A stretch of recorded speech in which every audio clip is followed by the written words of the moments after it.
Bonjour tout le monde, mon nom est Louise Côté, je suis la fondatrice de l'Institut de coaching holistique. Puis je suis vraiment heureuse d'être avec vous aujourd'hui pour accueillir Josée Lafleur. Et Josée qui a œuvré pendant 22 ans comme physiothérapeute et en 2008, elle s'est orientée comme praticienne en énergie et guide en éveil de conscience. Alors, ces soins sont une combinaison d'outils différents comme le chamanisme, le reiki, l'utilisation des cristaux et bien entendu l'alchimie spirituelle. Et c'est de ça qu'on va parler aujourd'hui parce que Josée, elle est l'auteure du livre L'alchimie spirituelle, un voyage vers la lumière.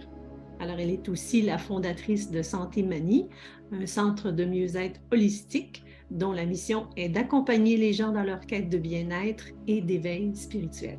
Alors, bonjour Josée. Bonjour Louise. Ça fait très plaisir que tu sois là aujourd'hui pour nous parler de tout ton parcours, parce que dans ce petit paragraphe-là, on sait bien là, qu'on ne peut pas tout dire sur toute ta vie. Mais moi, je serais vraiment curieuse de savoir, est-ce qu'il y a eu un moment donné, un moment de bascule justement, qui a fait en sorte que tu as dit oui à cet appel-là que tu avais à l'intérieur de toi? Bien, premièrement, Louise, merci pour cette belle opportunité que tu m'offres et cette belle visibilité, ça me fait chaud au cœur. Alors, oui, pour répondre à ta question, oui, il y a eu un moment, un point de bascule où en 2008, comme tu l'as dit, j'étais physiothérapeute. Mhm. Et puis, en 2008, bien, j'ai fait un changement de carrière, donc une réorientation professionnelle. Mais il faut dire que ça faisait déjà probablement une bonne dizaine d'années que la vie conspirait tranquillement, pas vite, dans le bon sens, de façon bienveillante, pour m'amener vers ce changement de carrière. Et pendant mon travail en physiothérapie, je m'éveillais tout doucement à comprendre que les maux physiques, musculo-squelettiques de ma clientèle, bien, derrière ça, il y avait quelque chose de plus profond. Et je m'éveillais de plus en plus à cette réalité-là. Et jusque finalement, qu'en 2008, j'ai senti un appel de m'orienter tout doucement vers plutôt ce que j'appellerais la médecine énergétique, la médecine de l'esprit. Et ce n'est pas parce que j'avais perdu la passion de la physiothérapie. Moi, c'était toute ma vie. J'adorais être physiothérapeute. Alors, mais que veux-tu? Justement, toute cette belle carrière qui a duré 22 ans était là pour que je puisse m'ouvrir également à autre chose. Et je t'avoue cependant que ça ne s'est pas fait, euh, comment dire, au début dans le total abandon. Je C'est bien. dirais que Oui. non, pas vraiment. Non, j'ai résisté. Honnêtement, j'ai résisté, compte tenu que j'étais monoparentale avec deux jeunes garçons à l'époque. Et sans dire que je roulais sur l'or avec la physiothérapie, j'avais ma petite clinique, j'avais ma propre horaire. Donc, mais n'empêche que même si j'étais pas immensément riche, bien moi, ça me satisfaisait, hein. J'avais même mon petit semi-détaché. Puis ça me permettait de nourrir ma famille, puis j'étais bien contente. Donc, de sentir que je devais quitter le domaine de la physiothérapie pour m'en aller vers le domaine plus de la médecine de l'esprit, le domaine énergétique. Non, ça s'est fait avec beaucoup de résistance, mais à un moment donné, j'étais face à une décision. Je restais là, puis mon corps devenait de plus en plus malade, ou bien je m'abandonnais en toute confiance à ma mission de vie, à cette prochaine mission de vie, et c'est ce que j'ai fait finalement. C'est génial, hein? Et puis à ce moment-là, quand tu as commencé à travailler avec l'énergie et tout, il y a eu un moment où est-ce que tu as découvert ta propre capacité d'auto-guérison. Est-ce que tu peux nous Oui, raconter? Oui. oui, tout à fait. Je me souviendrai de ce moment euh, super charnière. C'était en 2005, j'avais fait un voyage, j'étais allée en Australie, donc plusieurs heures d'avion, hein, ça ne se fait pas dans 2 heures. Et le lendemain de ce voyage, je suis à la maison, je me prépare pour aller travailler justement à ma clinique en tant que physiothérapeute et mon dos barre carrément, je ne peux plus bouger, une douleur atroce.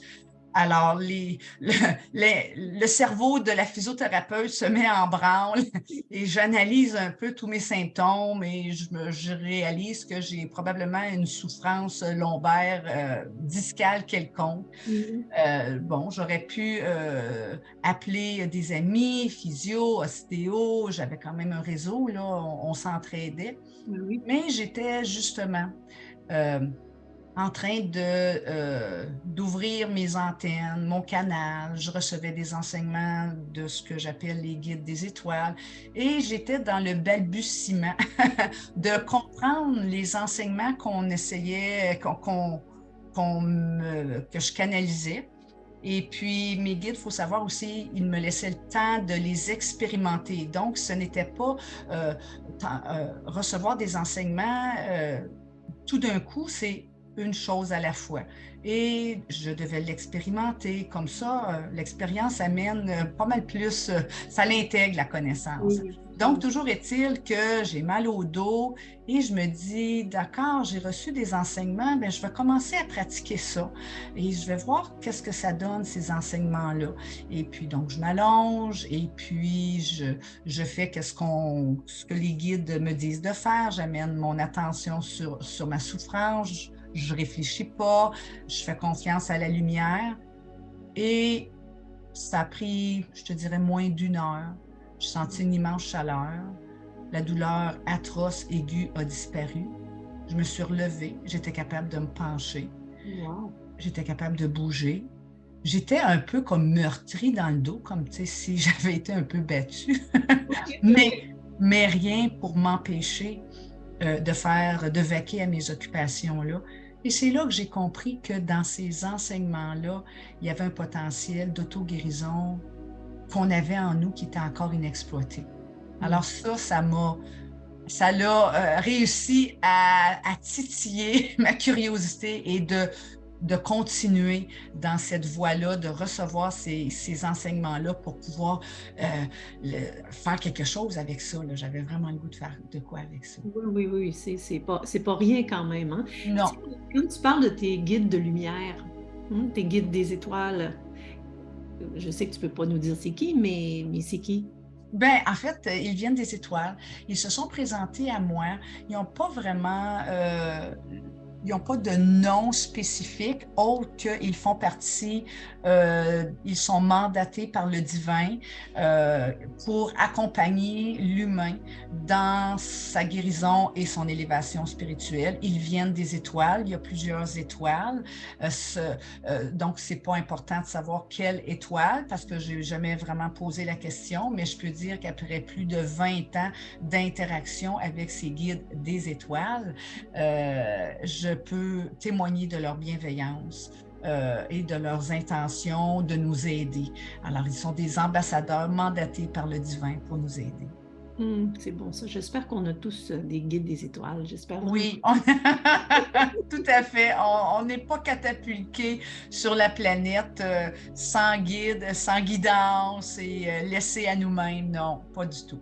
Alors, c'est beau, c'est un immense sujet. Mais tout ça, ça t'a emmené à ton livre, ça t'a emmené à l'écriture de ton livre, L'alchimie spirituelle, un voyage vers la lumière. Et moi, j'aimerais ça que tu nous expliques qu'est-ce que tu entends, toi, par alchimie spirituelle. Oui. Bien, premièrement, probablement que plusieurs connaissent le livre L'alchimiste de Paulo Coelho.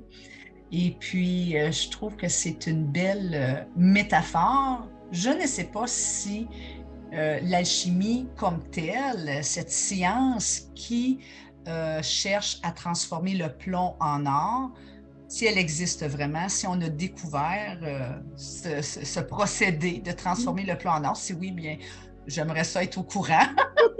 Oui, c'est ça, moi aussi. Oui. Tout à fait. On va transmettre la recette. Oui. Euh, Mais moi, je sens que cette alchimie était dans le livre de Paulo Coelho, était une métaphore pour nous indiquer que dans le fond, l'alchimie, on est des êtres alchimiques et c'est pour ça que j'appelle ça l'alchimie spirituelle. Donc, on peut transformer notre plomb, qui est un métal vil, qui sont, dans le fond, c'est l'analogie de le plomb, c'est ça serait nos parties ombragées, hein, nos souffrances. Okay? Nos parties ombragées, ce n'est que de la souffrance. Donc, de transformer nos souffrances en or qui est de la lumière, de la sagesse. Donc, c'est ça, l'alchimie spirituelle. Et ça fait référence à notre potentiel d'auto-guérison, d'auto-réparation, d'auto-transformation. Le divin a mis ces capacités-là. On est des êtres alchimiques. On peut se transformer. Et qui dit transformation dit libération. Qui dit libération, finalement, implique guérison. Donc, on a tout ça à l'intérieur de nous, mais cependant, des fois, dans notre conscience, on n'est pas éveillé à ce potentiel-là, mais il est en nous. Et ça ne veut pas dire parce que je tends vers la médecine de l'esprit, dont fait partie l'alchimie spirituelle. Ça ne veut pas dire parce que je tends vers cette médecine que je rejette la médecine conventionnelle allopathique. Pas du tout.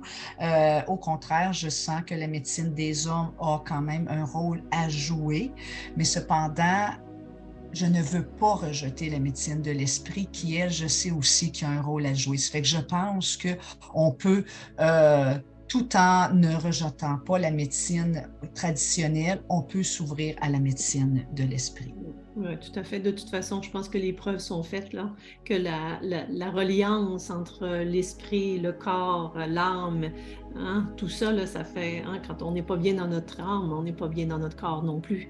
Alors, non, puis qu'est-ce qui est intéressant, c'est aussi une balance dans l'être humain parce que le cerveau gauche, qui est le cerveau plus masculin, rationnel, scientifique, hein, doit être aussi bien balancé. Il y a le corps calleux, qui est un organe entre les deux hémisphères, droite et gauche, qui permet la communication entre les deux hémisphères, et le cerveau droit, qu'on appelle le cerveau mystique, plus irrationnel, créatif. Donc, dans le fond, ces deux cerveaux doivent se parler. Donc, moi, je préconise que la science de l'homme parle à la science du divin. On a besoin des deux, définitivement. Oui, hein? Tout à fait. Dans ton livre, tu parles des lois universelles qui sont en lien avec l'alchimie spirituelle. Alors, tu nous nommes la co-création, l'attraction et la responsabilisation. J'aimerais ça beaucoup que tu nous expliques la différence entre les trois, puis qu'est-ce que c'est exactement. Oui, tout à fait. Bien, la loi de la co-création, c'est, premièrement, il y a le mot co, hein, il y a le... Ensemble. Oui, mais on appelle ça un suffixe, hein, ou un préfixe. Un préfixe, merci.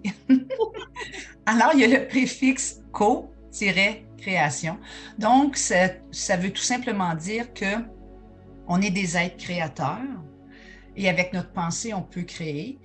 Mais la loi de la co-création demande de ne pas... C'est une collaboration entre nous et le divin.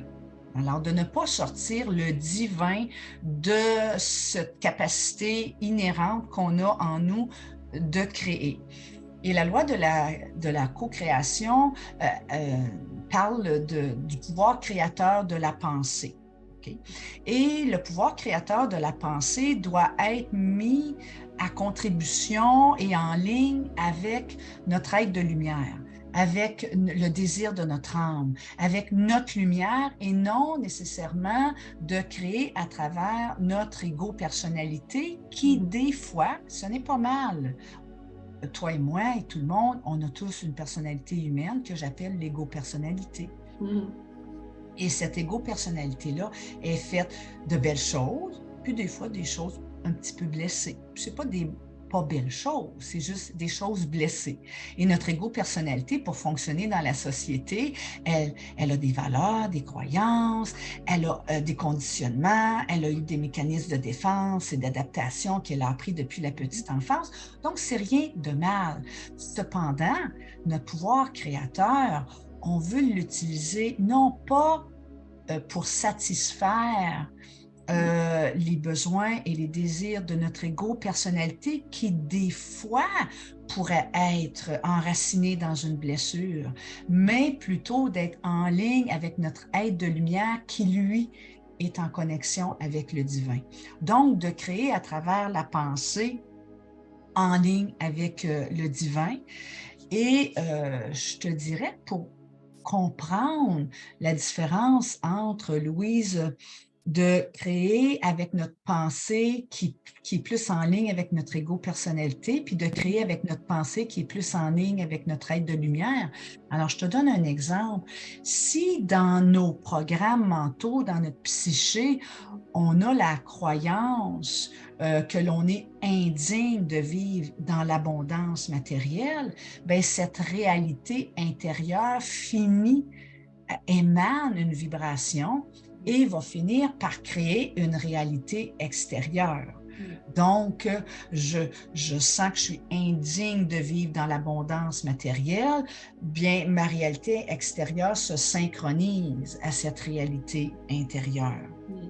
Cependant, si je sens que je suis digne de vivre dans l'abondance matérielle, bien, j'émane autre chose et la réalité extérieure se synchronise également à ma réalité intérieure.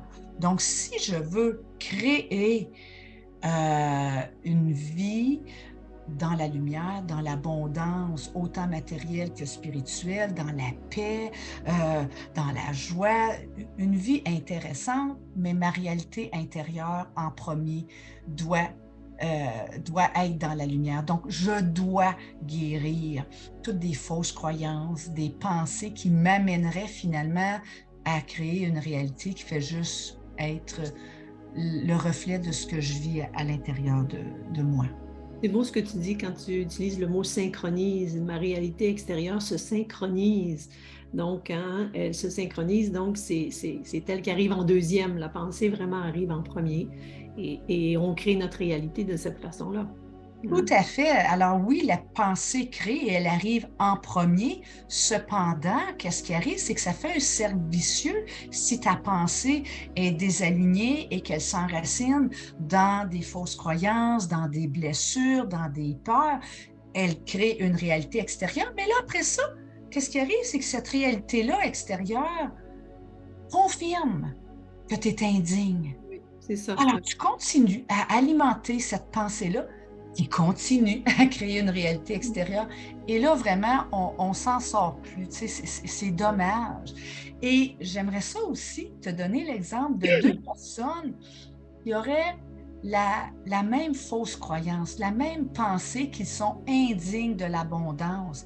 Alors, il y en a une qui croit que parce qu'elle est indigne,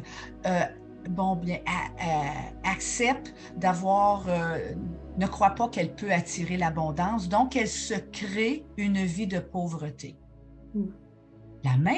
Une autre personne se sent indigne et au lieu de se créer une vie de pauvreté, se crée une vie de richesse, sauf qu'elle a créé une vie de richesse à travers son ego blessé, à travers des besoins mercantiles, à travers des comportements probablement financiers abusifs, mais toutes les deux partent de la même place.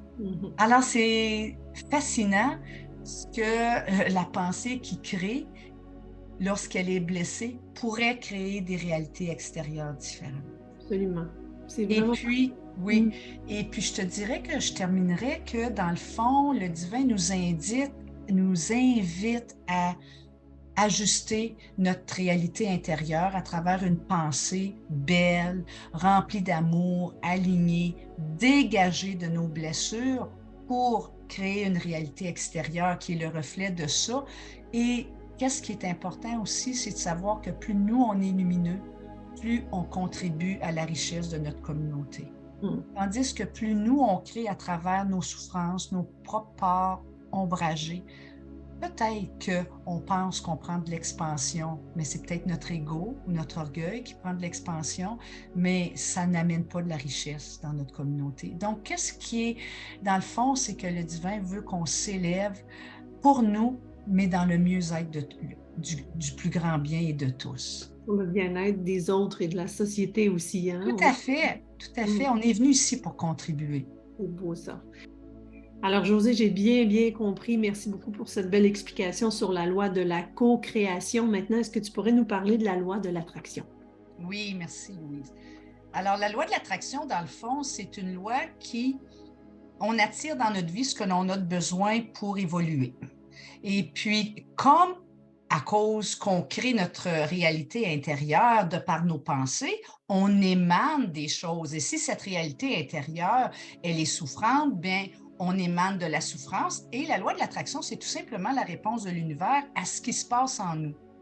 Alors, si on attire des belles choses, c'est parce qu'on émane de la lumière. Si on attire des choses un peu plus souffrantes, c'est pas parce qu'on le mérite, c'est pas une punition du divin, c'est tout simplement parce que notre territoire intérieur, il est probablement beaucoup plus blessé en ce moment que lumineux.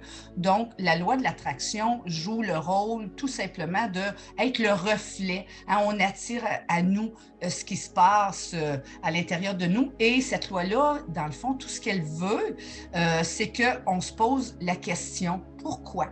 Parce que le divin, tu sais, Louise, le divin, il savait que l'être humain allait jouer un peu au refoulement, l'évitement, l'autruche qui se met la tête dans le sable. Donc, la loi de l'attraction, elle a été créée dans la bienveillance et non dans la malveillance, et ça nous permet de se remettre en question. Fait que ça résume, je te dirais, l'essentiel de la loi de l'attraction. C'est ça, se remettre en question. Parce que si on se pose des questions face à ce qui est en train de nous arriver dans notre vie, je vous donne un exemple. Hein, à un moment donné, il y a une de mes clientes qui me dit, ça fait 2 inondations que j'ai dans ma maison dans la dernière année. 2. Alors, tu sais, c'est le genre d'événement, tu seras d'accord avec moi, que ça vaut la peine de regarder et de dire, OK, ben, si genre on dit que les émotions, l'eau, c'est les émotions, ben, quel genre d'émotion tu as vécu qui a créé ce trop-plein-là dans ta maison? Alors, Tout à fait. hein, alors l'événement, les 2 inondations viennent donner de l'information sur qu'est-ce qui se passe à l'intérieur de la personne. Puis c'est ça qu'il faut qu'elle règle. C'est ça, c'est ces émotions-là qu'il faut qu'elle règle si elle veut arrêter d'avoir des inondations dans sa maison. Au-delà des causes de la 3e dimension, là, il s'est passé quelque chose dans la rue, là. Oui, oui, c'est certain qu'il faut adresser, bon, ben, on appelle un plombier si les tuyaux ont éclaté. Hein? Alors ça, on s'entend, mais tout à fait.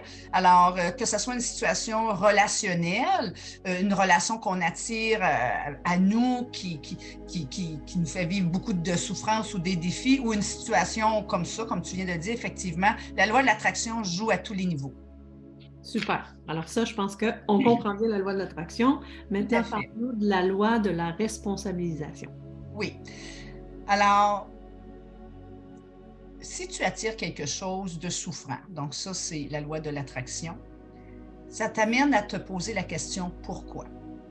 Pourquoi est-ce que j'attire ça? » Naturellement, quand on attire des belles choses, ben je fais « Yeah, merci », mais je peux aussi, j'aime ça aussi, prendre le temps de regarder en moi « Ah, quelle lumière en moi, quelle sagesse en moi », parce qu'oubliez pas, l'alchimie, c'est de transformer nos parts ombragées, souffrantes en lumière, sagesse. Donc, quelle sagesse en moi a réussi à créer cette belle situation-là? Alors, on se pose la question « Pourquoi? » Et là, c'est là qu'on tourne le regard vers soi et que la loi de la responsabilisation dit la chose suivante, que l'on est d'accord qu'il y a en nous une blessure qui est responsable d'avoir généré ces situations-là, d'avoir généré peut-être des problèmes de santé. Alors, on a des blessures en nous qui sont responsables. On ne se déresponsabilise pas comme la victime le fait. Hein? Alors, tu sais, la victime, elle, lorsqu'on souffre, premièrement, on a le droit de nommer notre souffrance. Et ça, ce n'est pas jouer à la victime. D'accord? Il faut nommer la souffrance pour guérir. Cependant, s'accrocher à notre souffrance et dire que c'est la faute des autres, que c'est la faute de mon enfance, que c'est la faute de mon patron, que bon, tout ça, ça t'empêche de tourner le regard vers toi et de dire, ben, il y a quelque chose en moi, il y a une blessure en moi qui contribue à créer ce qui se passe autour de moi, car je suis l'artisan de ma vie. Hein? Alors, lorsqu'on fait ça, on neutralise cette victime, okay, qui veut tout le temps projeter, qui se déresponsabilise. Fait que c'est très important, la loi de la responsabilisation. Oui, oui. Et quand on fait ça, bien, on ouvre la porte à aller contacter ce qui souffre. Et ensuite, bien, le processus alchimique peut s'enclencher. Absolument. C'est génial, hein? Alors, comment justement la réelle guérison, elle peut s'enclencher puis commencer pour la personne? Bien, je te dirais, la première chose, c'est l'accueil. L'accueil de notre souffrance, l'accueil que c'est là, de ne pas fuir, de ne pas nier, de ne pas juger, OK? L'accueil, l'acceptation que tu as ça en toi, que tu as une souffrance. Alors, je te dirais que je pense que si tu es capable d'accueillir, d'accepter ce qui se passe en toi, tu ouvres la porte à l'alchimie. Dans le non-jugement également. Alors, Mm. l'accueil et l'acceptation sont très importants. Oui, ouais. Puis moi, pour moi, l'accueil et l'acceptation, il y a comme une petite différence, tu sais. L'accueil, je sais pas ce que tu en penses, mais l'acceptation, c'est comme, bon, ben là, ma tête accepte, ouais, j'accepte ça, j'ai pas le choix, OK? Mais l'accueil, ça se fait à un autre niveau, c'est comme ça se fait dans mon cœur, l'accueil. Hein, je suis en train d'accueillir profondément l'événement ou ma blessure ou ce que je porte à l'intérieur de moi. Puis cette ouverture du cœur fait que là, on peut aller justement un petit peu plus profondément que rester dans notre tête dans ben, je l'accepte là. C'est pas. J'aime beaucoup comment tu le rapportes. Effectivement, j'aime bien ça. Je suis d'accord avec toi. On est d'accord, on est d'accord. On est Bon, d'accord. alors, tu parles aussi dans ton livre de programme de lumière. Hein? Alors ça, vraiment, ça a beaucoup attiré mon attention, puis j'aimerais ça que tu nous en parles. C'est quoi ça, ces programmes de lumière-là? Oui. Alors, bien, un programme de lumière, dans le fond, c'est à la base, c'est une pensée qui génère, alors que la pensée soit belle ou moins belle, elle génère quelque chose. Alors, tout commence avec la pensée. On ne vit pas des émotions comme ça sans avoir eu un processus au niveau de la pensée. Hein. La pensée précède l'émotion. Donc, ceci étant dit, alors la pensée, si elle est belle, elle crée par la suite une belle émotion. OK? Et tout ça, la pensée, couplée avec l'émotion, on appelle ça un état de conscience. Plus on attribue de l'importance à cet état de conscience, plus éventuellement ça s'installe en nous, ça grossit et ça devient éventuellement un programme de lumière, rempli de sagesse, rempli de connaissances divines, parce que là, je te parle de programme de lumière, naturellement. Oui. Et puis, donc ça, puis ça nous impacte. Après ça, ces programmes de lumière, ça va impacter le taux vibratoire. Alors, c'est la route que le programme que la pensée prend. Alors, ça impacte notre taux vibratoire au niveau cellulaire. Par la suite, si le taux vibratoire vibre haut, bien, on s'éloigne de la maladie psychique, ensuite des maladies physiques. Donc, c'est très important, nos programmes de lumière. Donc, si je fais par opposition une pensée enracinée dans quelque chose de dévalorisant, va générer une émotion lourde. Naturellement, ça ne sera pas une belle émotion. Un état de conscience plutôt lourd auquel on attribue beaucoup de valeur et on continue à ruminer ça. Donc, ça devient éventuellement tout un programme qui, là, fait exactement le contraire. Ça l'abaisse le taux vibratoire au niveau cellulaire et là, ben, s'ensuit des désordres métaboliques et psychiques. C'est super intéressant. Est-ce que tu peux nous nommer justement de ces sagesses-là, les sagesses divines? Est-ce que tu peux en nommer? Oui, alors tu sais, les belles sagesses divines, et en passant, ces sagesses-là remettent l'humain en pouvoir. Alors, la sagesse de la joie, le divin a mis toutes ces sagesses en nous. Hein, il faut juste y accéder. Donc, la sagesse de la joie, la sagesse du pardon, la sagesse de la force intérieure, la sagesse de la foi, la sagesse de la patience, de la compassion.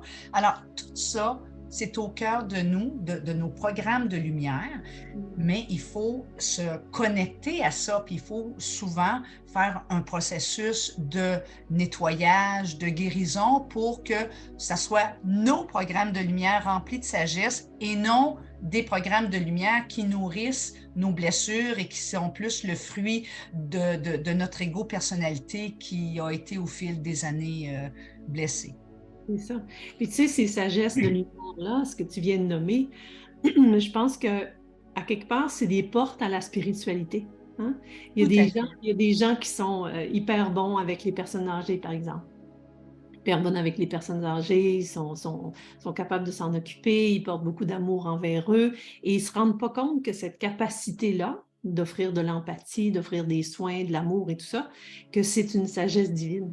Ah, tout à fait. Et Tu que sais, c'est connecté à leur spiritualité, mais parfois ils ne savent pas.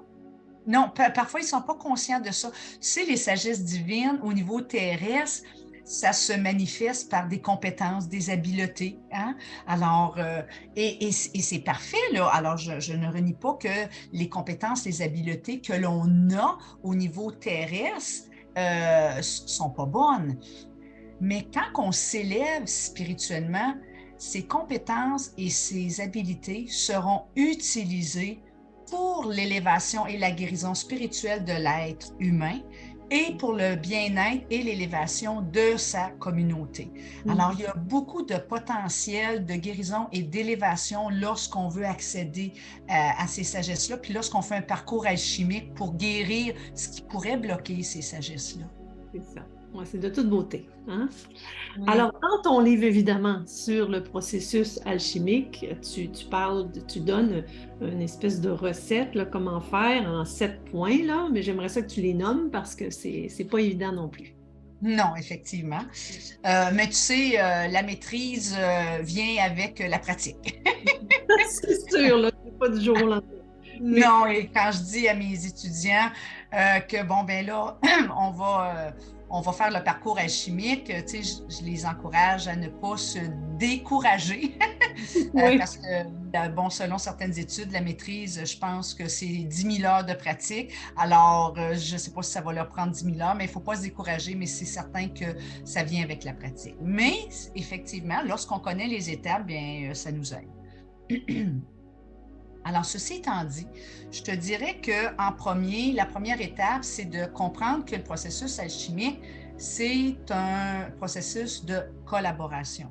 Donc, on fait cela dans le contexte qu'on invite le divin. Hein? On n'est pas seul, le divin est là, c'est lui qui va jouer le rôle de lumière et nous, on va jouer d'autres rôles qu'on va voir tantôt.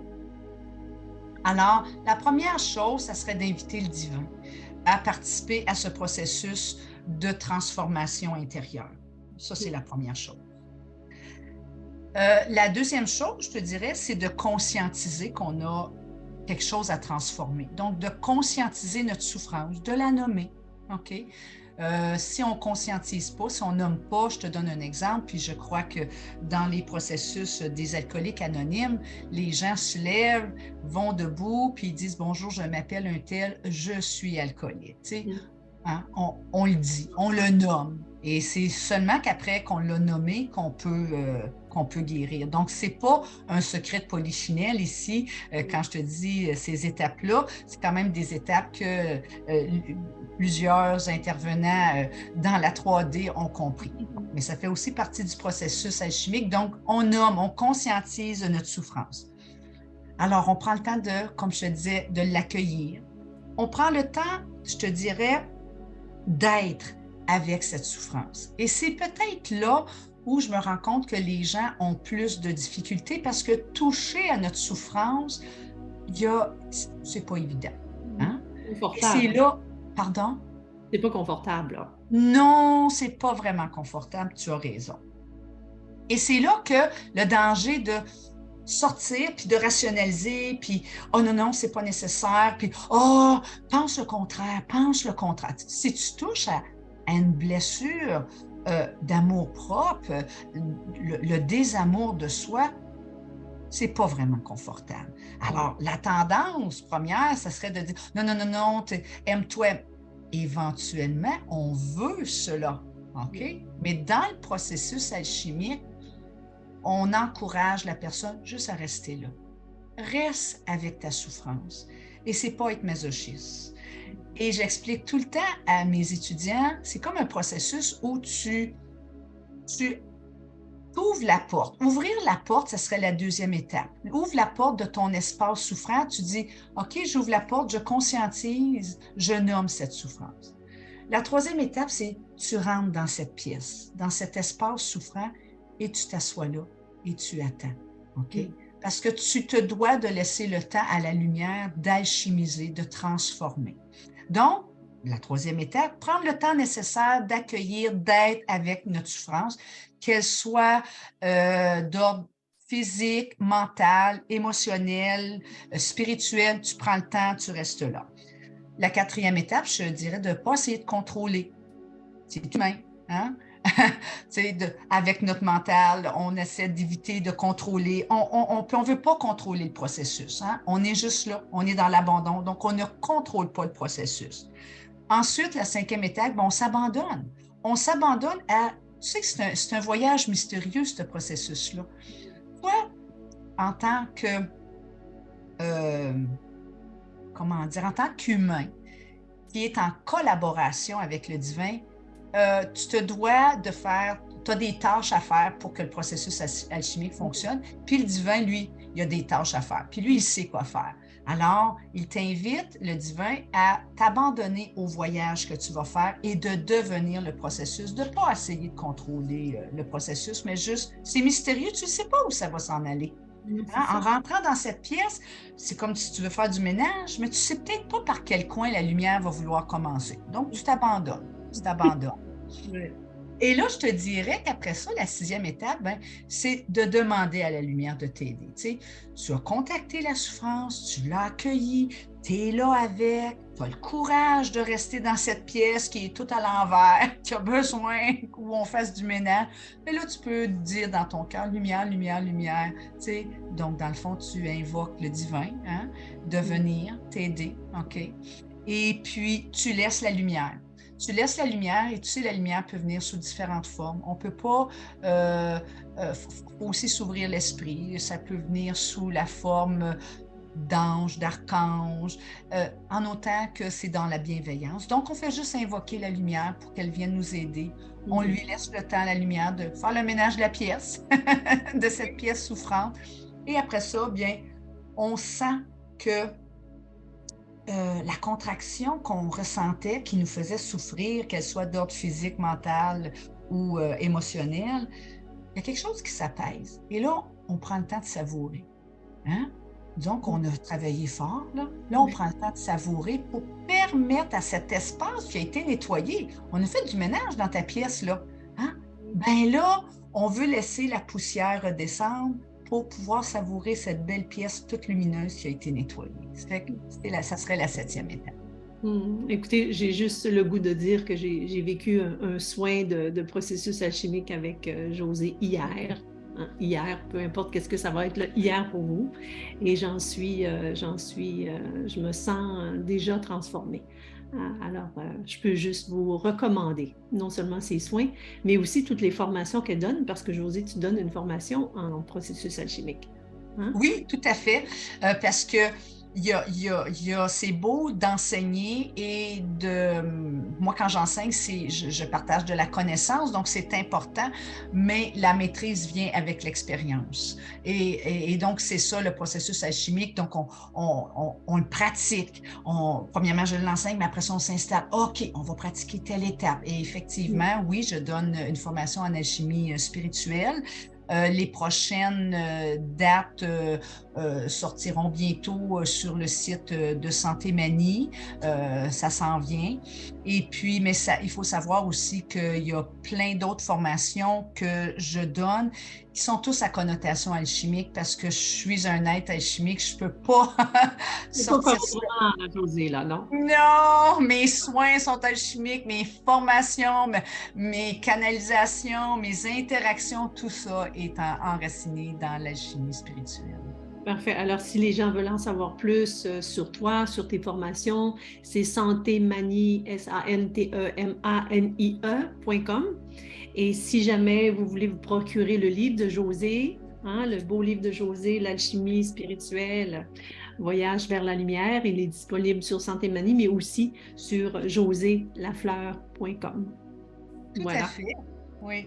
Écoutez tout le monde, j'espère que vous aurez apprécié les propos de Josée parce que, écoutez, il y a une vie d'une richesse et d'une profondeur absolument incroyable. Alors, je vous invite vraiment à 100% à la découvrir. Puis, Josée, merci beaucoup de m'avoir offert ce temps-là, de nous avoir offert ce temps, de tes compétences, de tes connaissances de cœur et alchimiques.